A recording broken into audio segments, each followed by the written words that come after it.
Bersekutu. Sebelum kita mulai, saya ingin cerita sesuatu. Ada suatu kisah, saudara. Suatu hari seorang raja punya rencana untuk pergi berburu. Ya, seorang raja pergi berburu, dia membawa seorang pengawalnya tentu saja. Sesudah seharian mereka hunting, berburu, mereka duduk di bawah sebuah pohon. Udah capek, saudara, panas. Berteduh di bawah sebuah pohon untuk berteduh sambil beristirahat. Pengawal raja, biasa rajanya udah tiduran. Pengawalnya mulai bersihin senjatanya, senapannya dibersihin. Dia gak sadar sambil bersihin senjatanya, ternyata senjatanya itu menuju ke tubuh dari sang raja. Tiba-tiba dia tidak sengaja, pelatuknya tertarik dan jempol kaki raja tertembak dan putus. Rajanya kaget, bangun, dia marah. Saudara ya, kemudian mereka pulang, rajanya hukum dia. Masuk ke dalam penjara. Waktu berselang, raja ingin pergi berburu lagi. Dia gak mau lagi bawa pengawal ini. Bisa-bisa mati dia nanti di jalan. Dia pergi berburu, kemudian dia tertangkap oleh sekelompok suku yang kanibal. Makan daging manusia, ya. Tetapi suku ini punya peraturan, kalau dia makan korbannya harus diperiksa dulu dari ujung rambut sampai ujung kaki apakah lengkap, tidak ada cacat dan celaknya, baru bisa disantap. Periksa demi periksa, ternyata jempol kakinya nggak ada. Wah, ini nggak layak, ini nggak bisa. Ini ada cacat celahnya, ini nggak bisa. Akhirnya raja dibebaskan, dia pulang ke istana. Sampai di istana dia ketemu dengan pengawalnya. Terima kasih ya, gara-gara kamu jempol kaki saya buntung dan saya tidak dimakan. Pengawalnya dengar ceritanya juga bilang gini kepada raja, terima kasih juga saya dihukum. Kalau saya tidak dihukum, saya ikut dengan raja, saya yang dimakan.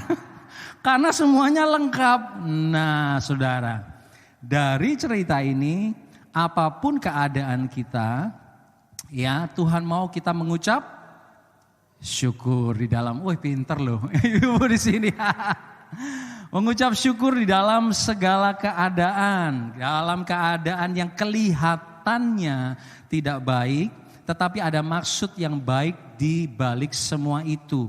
Firman Tuhan katakan mengucap syukurlah dalam segala keadaan. Nah, dalam suasana Natal, saudara, ya, saya tidak bilang di luar Natal kita tidak perlu mengucap syukur, tetapi terutama di dalam memperingati Natal ada baiknya kita bersama-sama sebagai gereja kita mengucap syukur kepada Tuhan. Lagu-lagu tadi kita sudah nyanyikannya, saudara. Semusim berlalu namun kasih setia Tuhan tidak pernah berlalu dalam hidup kita. Oleh karena itu kita perlu terus menjadikan ucapan syukur sebagai satu gaya hidup.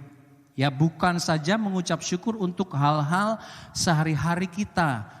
Punya pekerjaan, bagus. Punya rumah, punya bisa makan, punya kendaraan, it's good. Kita mengucap syukur untuk hal-hal itu. Tetapi yang terpenting adalah bukan saja mengucap syukur untuk pemberiannya. Tetapi kita perlu mengucap syukur kepada pemberinya. Not only for the gift, but also for the giver. Seringkali kan kita kalau enak, makan enak, wah enak ya luar biasa. Lupa, Tuhan terima kasih. Ada orang punya makanan enak tidak bisa makan. Atau tidak bisa merasakan enaknya karena hatinya lagi dongkol. Ya saudara, oleh karena itu mari kita hari-hari ini, bulan ini kita perbanyak ucapan syukur kita. Amin. Kepada Tuhan dalam keadaan apapun, di dalam situasi apapun. Saya ingin bagikan firman Tuhan dari Yohanes 3 ayat 16, suatu ayat yang tidak asing lagi. Saya beri judul khotbah ini dengan judul Christmas, the Season of Thanksgiving. Ya, Yohanes 3 ayat 16 merupakan suatu ayat yang tidak asing bagi kita. Ya, saya udah lama gak pakai ini, jadi udah nyala belum? Oke, ya. Oke, semoga kelihatan. Ya, Yohanes 3 ayat 16, saya percaya Bapak Ibu sudah hafal. Karena begitu besar kasih Allah akan dunia ini, sehingga ia telah mengaruniakan anaknya yang tunggal, supaya setiap orang yang percaya kepadanya tidak binasa, melainkan beroleh hidup yang kekal. Christmas, the seasons of thanksgiving. Mengucap syukur untuk apa? Menurut ayat ini ada 3 hal yang kita bisa ucapkan syukur. Yang pertama, kita bersyukur karena He is the great God. Nomor 1, Dia Allah yang besar. Ya, dikatakan dalam ayat itu begitu besar kasih siapa? Allah. It's talking about God. Kalau kita bicara tentang Allah, harus kita sadari bahwa kita sedang bicara mengenai sebuah pribadi yang besar. Allah itu bukan, seringkali manusia karena nggak bisa melihat Allah. Allah itu kita kecilkan dalam cara berpikir kita yang kita bisa ngerti. Ya, contohnya, Allah itu seperti seorang bapa yang kalau anaknya minta tentu saja kalau bapak itu bisa kasih, dia akan kasih apapun. Betul? Ya, bisa seorang bapak atau seorang ibu seperti itu, bisa kan? Tetapi apakah betul, selalu betul pemikiran seperti itu? Allah selalu akan kasih kepada kita? Tidak selalu, saudara.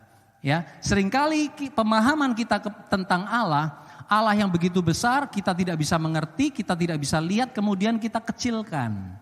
Sehingga kita bisa ngerti, masuk dalam logika kita. Kalau kita bicara tentang Allah, kita bicara tentang sesuatu pribadi yang besar. Nah, seringkali kita sebagai manusia kita anggap enteng tentang Allah. Ya, kita anggap enteng pribadi ini. Tidak masuk hitungan kita sehari-hari. Betul enggak? Ya, kita kecilkan dia, kita masukkan dalam otak kita yang kecil supaya kita bisa mengerti, supaya Allah itu masuk akal. Ditebak perilakunya, kita bisa kontrol. Dengan doa, wah nanti dia akan jawab. Dengan berpuasa, lebih dijawab lagi. Betul ya saudara, seringkali ada di balik pemikiran kita seperti itu. Dengan melayani Tuhan dengan setia, Allah pasti akan memberkati kita. Siapa yang punya pemikiran seperti itu? Jujur, saya pernah punya pemikiran seperti itu. Pada waktu dia tidak jawab doa saya, pada waktu dia tidak memberkati seperti yang saya doakan, saya punya tanda tanya besar. Terus Tuhan bertanya kepada saya, yang Allah itu elu atau gua? Ya, itu kebiasaan kita. Dalam Ayub pasal yang ke-38, kita nggak usah baca saudara ya. Itu tentang pembicaraan Ayub dengan Allah. Pada waktu Ayub sedang mengalami goncangan besar, dia kehilangan semuanya, dia kehilangan harta, dia kehilangan anak-anaknya.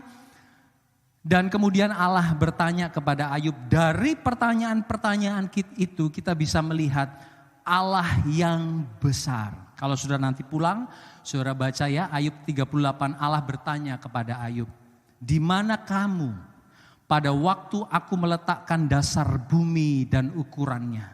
Di manakah kamu pada waktu aku membendung air laut, menentukan batas gelombangnya? Jadi gelombang itu diberi batas oleh Tuhan.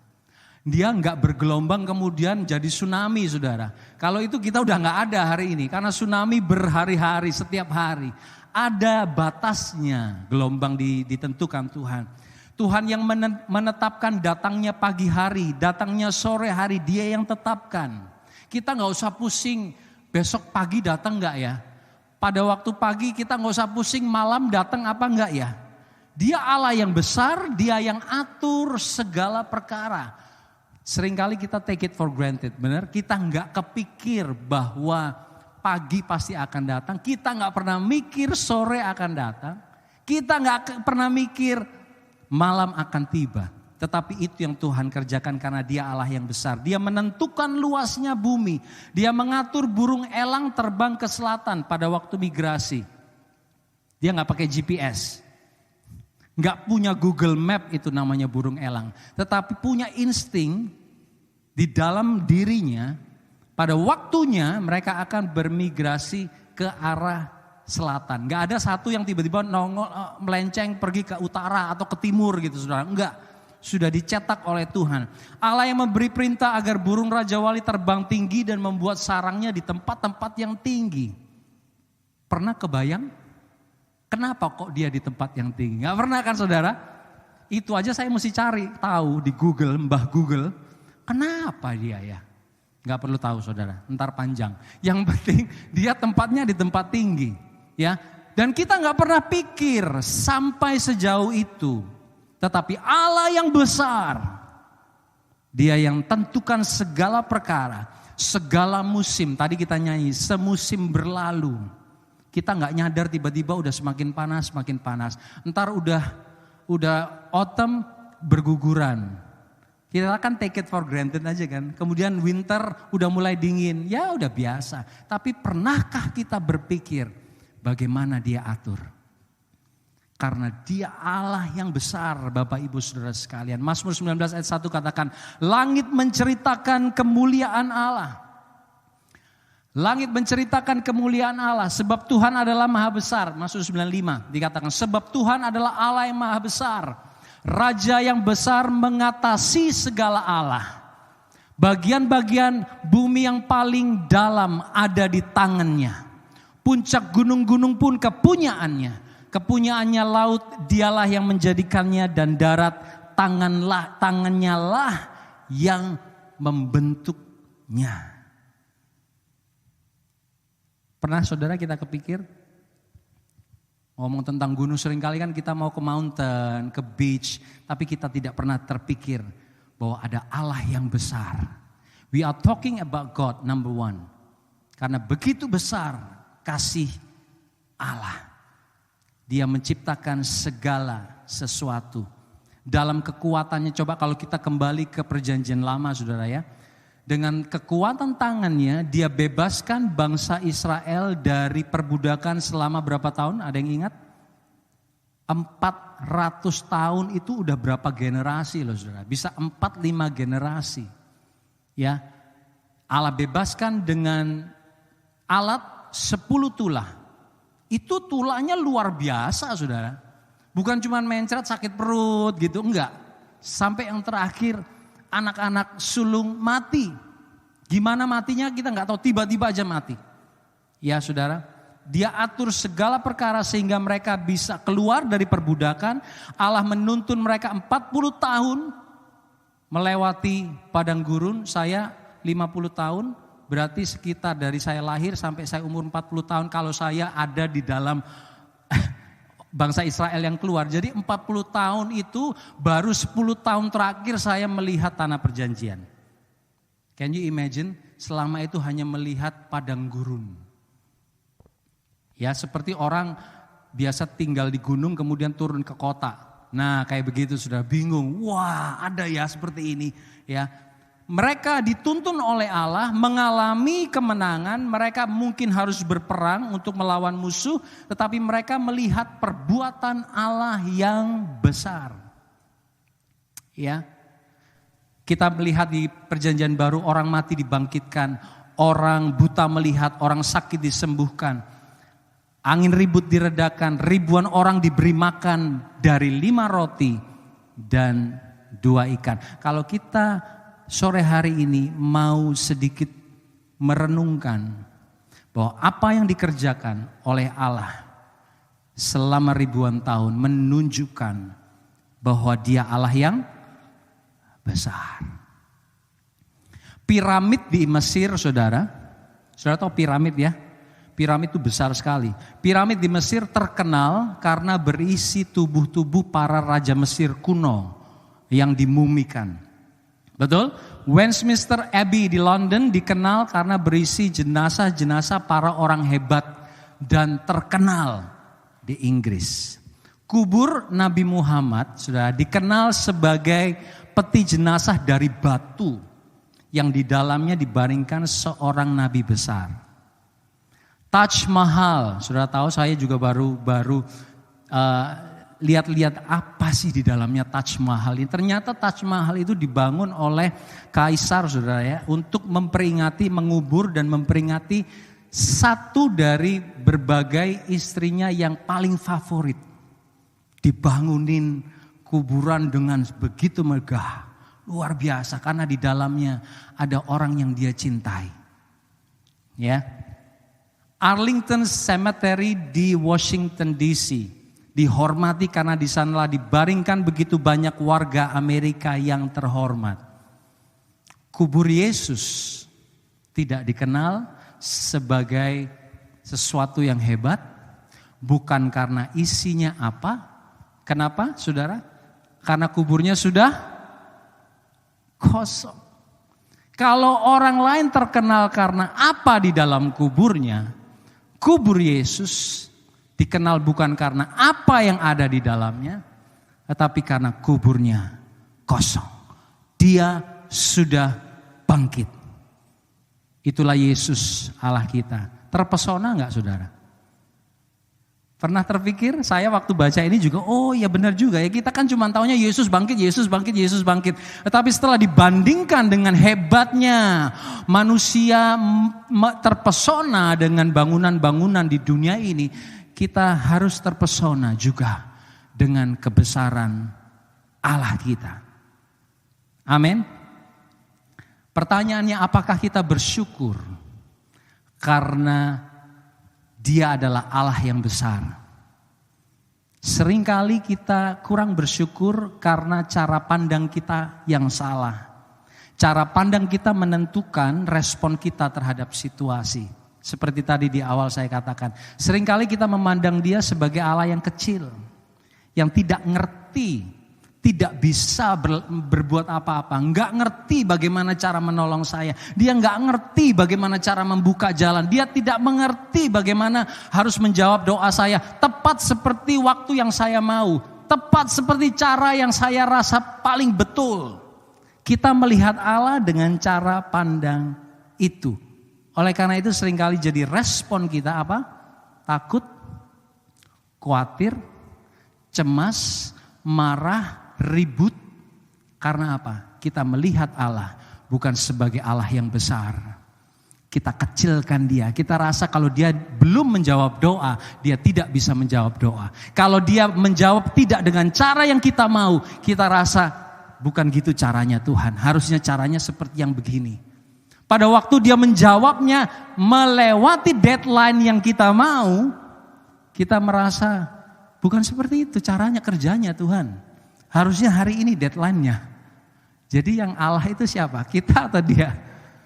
Ya, saudara, Dia Allah yang besar.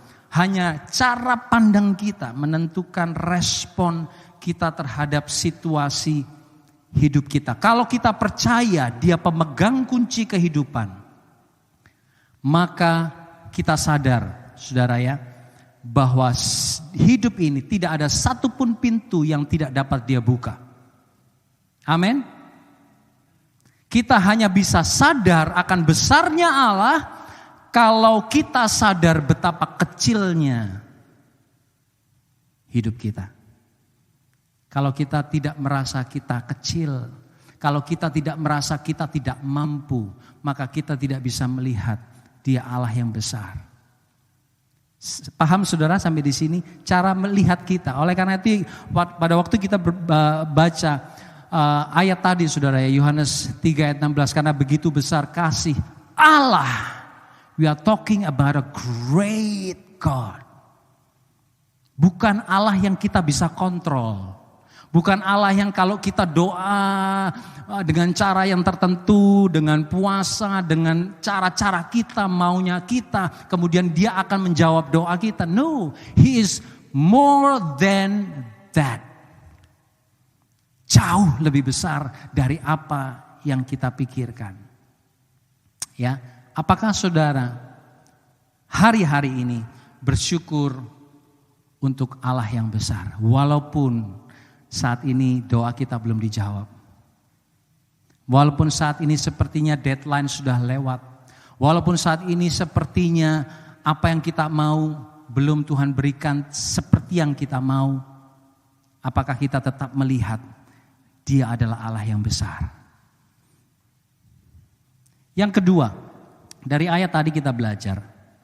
Ya, Yang pertama kita belajar He is a great God. Yang kedua, His love is great. Kita bersyukur untuk great love, untuk kasih yang besar. Ya, dikatakan di situ karena begitu besar kasih Allah. Itu motivasi dia mengutus Yesus. Karena kasihnya begitu besar, dia utus Yesus lahir bagi setiap kita. Ya, ayat Efesus 2 kita baca sama-sama ayat 4 sampai yang kelima. Efesus 2 ayat 4 sampai kelima dikatakan, tetapi Allah yang kaya dengan rahmat, oleh karena kasihnya yang besar yang dilimpahkannya kepada kita, telah menghidupkan kita bersama-sama dengan Kristus. Sekalipun kita telah mati oleh kesalahan-kesalahan kita, oleh kasih karunia kamu diselamatkan.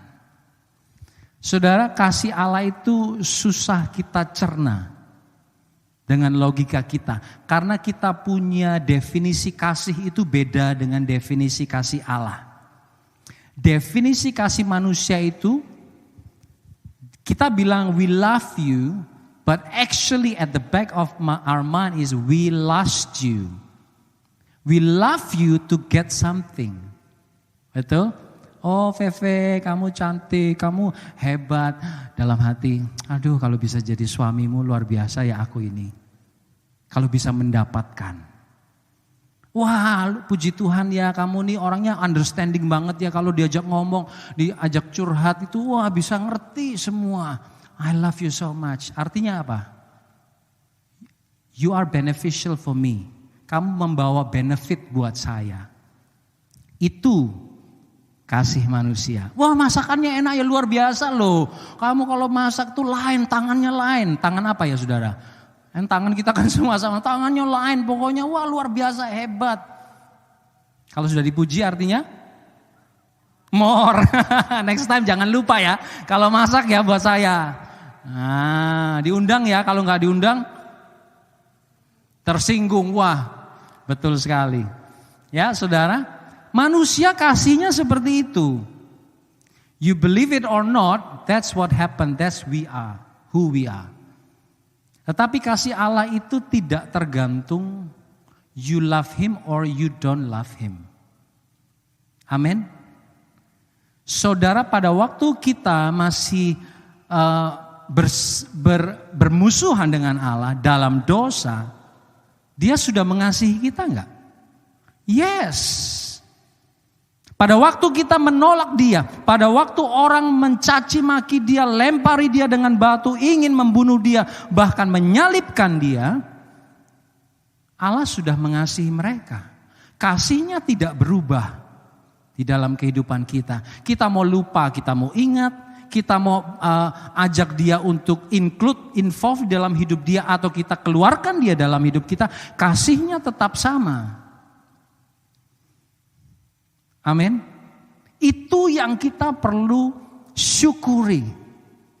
Bayangkan kalau kita punya Tuhan yang kalau kita tidak taat, kemudian dia kilat kita, thunder kita. Dia kirim truk untuk serempet kita. Wah, hidup kita penuh ketakutan loh saudara. Kira-kira tadi saya nyanyinya falas gak ya? Kalau falas nanti Tuhan marah. Tadi main musiknya gimana? Tadi kita angkat tangan nyembah Tuhannya kira-kira perfect gak ya? Kalau kita punya Tuhan yang seperti itu, yang dibatasi, dikontrol oleh sikap kita, wah kita gak ada yang akan datang ke gereja. Karena apa? Karena selalu tidak sempurna. Waktu kita nyanyi sampai keringetan, kalau Dedek bilang, ya kamu jangan pakai baju tebel-tebel ya, ntar kepanasan katanya. Oke, ya, wah yang lain udah pada keringetan nyanyi nyembah Tuhan, habis itu dalam hati masih ada pikiran yang jahat. Kira-kira Tuhan terima nggak? Berkenan nggak? Wah, langsung nggak kepake lagi selama-lamanya. Bayangkan kalau kita punya Tuhan yang seperti itu saudara. Ngangkat tangan salah, turun tangan salah, senyum salah, nggak senyum salah, semua serba salah. Harus sempurna. Bagaimana caranya sempurna? Bawa persembahan $5 kekecilan, $10 kurang, $20 pikirnya sombong. 12,5 kayaknya ganjil. Aduh, kayaknya serba salah deh ngasih Tuhan ini. Menyenangkan hati Tuhan tuh gimana? Benar enggak ya saudara ya? Kayak kita loh sama anak-anak. Anak-anak sudah grade-nya udah bagus, kerja keras, masih aja kurang. Udah kasih nilai 9, kenapa enggak 10? Iya enggak? Udah 10 kan bisa 10,5. Bisa usahain. Itu kita loh manusia. Benar enggak saudara? Kurang aja ngelihatnya. Gereja nggak ada AC, AC-nya nggak dingin. Pindah tempat lain misalnya gitu. Kurang sempurna. Bayangkan kalau Allah yang kita sembah, kasihnya dikontrol oleh sikap kita. Kita yang kontrol temperatur surga. Wah, panas melulu di atas saudara. Ini nggak angkat tangan, ini malas-malasan, mukanya cemberut, ini tadi ribut. Wah, dia cari salahnya supaya apa? Supaya dia feel happy. Kalau Allah seperti itu, kita udah nggak ada hari ini. Tetapi Allah yang kita sembah, Allah yang motivasinya hanya kasih semata-mata. Dia tunggu kita untuk kita terus bertumbuh dari satu kedewasaan kepada kedewasaan berikutnya. Dia beri kita waktu untuk kita bertumbuh. Dia tunggu seperti seorang bapak. Ingat prodigal son, anak yang terhilang. Dia seperti bapak yang tunggu, kapan ya anakku balik. Kapan? Pada waktu dia lihat anak itu dari kejauhan, dia bukan cuma lari, dia angkat jubahnya, dia lari kayak mbak-mbak di kalau kebanjiran di Indonesia, saudara ya, angkat itu roknya, lari, peluk anaknya bau babi nggak masalah, anaknya belum mandi nggak masalah, anaknya minta dijadikan slave, but he still a son for the father. Pernah bersyukur untuk hal itu? That's God, our Father.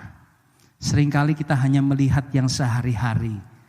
Makan cukup, kerja punya, cucu baru lahir, puji Tuhan, senang, happy, ada persekutuan, kita bersyukur. Tetapi mari kita sisihkan waktu untuk bersyukur, untuk kasih Allah. Yang mengakibatkan kita semua bisa enjoy this life. Amin, saudara. Kasih manusia itu rusak oleh dosa. Ya. Oleh karena itu banyak puisi-puisi romantis. Banyak drama-drama romantis. Apa yang terkenal hari-hari ini drama? Drakor ya. Sarange kayak gitu saudara ya. Why? Manusia ini kepingin memberikan kasih dan menerima kasih. Tetapi mereka nggak ngerti kasih itu seperti apa. Dituangkan oleh para filsafat, para penulis-penulis telenovela, para penulis-penulis lagu romantis dengan cara yang mereka bisa ngerti. Ya, kemudian kita jadinya terpengaruh. Oh, kalau musiknya lembut ini berarti dia lagi sayang sama gua. Kalau musiknya rock and roll berarti dia lagi gak sayang sama gua. Misalnya seperti itu saudara ya. Banyak hal yang ingin mendefinisikan kasih Allah. Tetapi manusia mencari kasih Allah dengan cara, dengan definisinya sendiri. Memberi arti sendiri. Mereka tidak datang kepada Allah, sang kasih itu sendiri. Untuk mengerti apa arti kasih. Ya saudara. God created us in His image because He loves us. Kita hanya bisa sadar betapa besar kasih Allah bila kita sadar betapa besar dosa kita. Kalau kita sadar, aduh aku ini sudah menyedihkan hati Tuhan ya.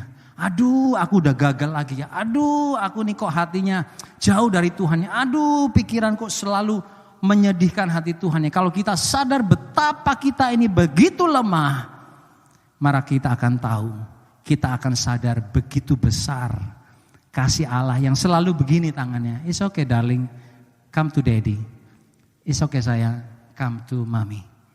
Come, you are my son, you are my daughter. That's God's love. Pada waktu saya renungkan, saudara ya, oleh karena itu beberapa bulan terakhir saya sering kali khotbah tentang kasih. Karena menurut Efesus pasal 3, Rasul Paulus menulis kepada jemaat di Efesus, dia sedang ada di dalam penjara. Si Paulus sedang ada dalam penjara. Dan di dalam penjara itu dia menuliskan surat kepada jemaat ini. Dia katakan kepada mereka, aku berdoa supaya kamu mengenal kasih Allah. How come? Dia sedang ada dalam penjara. Bagaimana dia bisa mengajar orang lain, bahkan berdoa untuk orang lain supaya mereka mengenal kasih Allah. He's talking about love in the middle of suffering.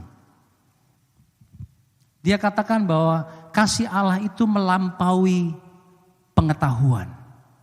You will never understand what God's love is because it's too big.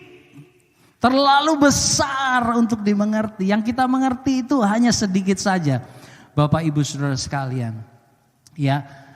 Masalah datang silih berganti di dalam kehidupan kita. Tapi apakah kita masih bisa bersyukur?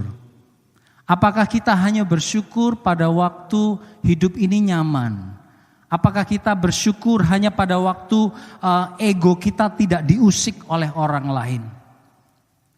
Pada waktu keadaan tidak enak datang, apakah kita masih bisa bersyukur di dalam segala keadaan? Kasih Allah tidak meniadakan pergumulan. Tetapi justru kita mengalami kasih Allah di saat kita melalui pergumulan. Kalau kita nggak ada pergumulan, kita nggak tahu rasanya ditolong Tuhan seperti apa. Betul? Tetapi melalui pergumulan kita alami dan kita rasakan betapa hebatnya kasih Allah di dalam kehidupan kita. Amin, saudara. Yang ketiga, tadi yang pertama kita bersyukur untuk great God. Yang kedua, great love. Dan yang ketiga, great gift. Siapa gift itu? Natal ini kita rayakan Yesus Kristus. Karena begitu besar kasih Allah kepada dunia ini sehingga dia memberikan anaknya yang tunggal. Saudara, great gift. Ini pemberian terbesar di dalam hidup kita. Kenapa pemberian terbesar? Karena yang pertama, harga yang harus dibayar besar. Harganya apa? Mati di atas kayu salib. Itu besar, saudara. Harganya itu nggak bisa, uang seberapa besar tidak bisa membeli kasih yang seperti itu. Ya, pemberian yang seperti itu. Bisa saudara bayangkan kalau misalnya seseorang punya anjing yang disayangi, tentu saja dibeli karena sayang ya. Dipelihara dengan baik. Kemudian satu kali sudah attach gitu ya. Kemudian harus dikasihkan ke orang lain. Mungkin kalau dikasihkan untuk dirawat masih oke. Kalau di Indonesia dikasihkan untuk dipotong. Ya, di beberapa pulau bukan di bawah meja lagi anjingnya. Sudah ada di atas meja untuk dimakan. Itu sakitnya di sini, saudara. Ya. Itu bagaimana kalau anak sendiri? Ini yang baru punya cucu. Gimana kalau cucu sendiri yang harus melewati masa-masa, banyak hari-hari ini ya, anak-anak melewati sakit penyakit, masa-masa kritis. Dan orang tua bahkan opa-opa, oma-oma merasa kalau bisa aku aja yang sakit. Can you imagine God's feeling pada waktu dia berikan anaknya yang tunggal dikatakan? That's the great gift because it cost a lot. Seperti seorang janda di dalam Alkitab, Yesus katakan dia memberi yang paling besar. Karena apa? Karena dia memberi semuanya yang dia punya. The cost, harganya begitu besar karena semua harus diberikan. Ya. Yang kedua tadi harga yang harus dibayar besar. Kenapa great gift? Yang kedua karena tujuan yang ingin dicapai juga besar. agar semua orang yang percaya memperoleh hidup yang kekal. Itu tujuan besar saudara. Karena kekal itu artinya selama-lamanya. Kekal itu bukan cuma 70 tahun di bumi, bukan cuma 80 tahun di bumi. Kekal itu sampai selama-lamanya, hidup bersama Tuhan selama-lamanya. Oleh karena itu, karena tujuannya besar, tujuannya selama-lamanya, maka pemberian ini yaitu Yesus Kristus adalah pemberian yang besar. Karena pemberian itu tidak terbatas hanya di bumi ini saja. Kalau kita kasih orang sesuatu, misalnya kami pernah diberkati di Indonesia dengan mobil pertama. Itu jangka waktunya ya tunggu sampai mobilnya rusak baru kan diganti. Itu paling berapa tahun ya saudara ya. Tetapi hadiah ini adalah hadiah yang kekal sampai selama-lamanya, dan kita sedang memperingati hadiah yang besar itu. Oleh karena itu mari kita bersyukur. Jangan hanya bersyukur untuk hidup yang hari-hari ini kita lewati dengan nyaman saudara ya. Tetapi mari kita bersyukur atas apa yang Yesus kerjakan bagi kita. Because the goal is great and the cost is great buat hidup setiap kita. Kita bersyukur karena He's a great God. Kita bersyukur karena He gives us a great love. And kita bersyukur karena He gives us a great gift di dalam kehidupan kita. Kalau kita bisa bersyukur untuk 3 hal ini, saya yakin dan percaya tidak ada satupun masalah yang tidak bisa engkau seberangi. Engkau akan lewati semuanya dalam kemenangan. Kemenangan artinya bukan berarti masalahnya selesai. Ya, kemenangan itu bukan berarti masalahnya selesai. Kemenangan itu adalah menang, kita menang di dalam hidup kita, di dalam hati kita. Kita berjalan dengan penuh kedamaian, dengan penuh sukacita, dengan penuh pengharapan, dengan penuh iman bahwa kita akan sanggup melewati segala perkara karena Yesus yang memberi kekuatan kepada kita. Itu artinya menang. Kalau kita bisa bersyukur untuk 3 hal ini, saya percaya hidup saudara penuh dengan kemenangan. Amin saudara. Hidup saudara selalu bersukacita, selalu penuh dengan ucapan syukur, selalu tersenyum. Lihat masalah, masalah kecil ya, walaupun mungkin keder juga ya saudara ya. Tiba-tiba ada berita apa, aduh. Tetapi kalau kita ingat kembali, aku punya Tuhan yang besar. Kalau Dia sanggup menolong mereka waktu yang lalu, Dia sanggup menolong aku hari ini. Amin saudara, karena Dia Allah yang besar. Dia punya kasih yang besar di dalam kehidupan kita. Saya berhenti berbicara, tapi mari sama-sama kita renungkan. Siapa Allah yang saudara sembah? Siapa yang Yesus yang saudara sembah? Apakah Allah yang kita sembah hanya Allah yang kita pikir, kita create dengan otak kita saja? Sesuai dengan preference kita. Dia harus yang seperti ini, dia harus yang seperti ini, bisa melakukan apa yang ku mau, bisa melakukan a certain things only. Atau kita menyembah Allah yang besar yang tidak terbatas. Dan Dia sanggup melakukan segala perkara. Mari ambil waktu, pejamkan mata saudara. Saya undang pemain musik, singer.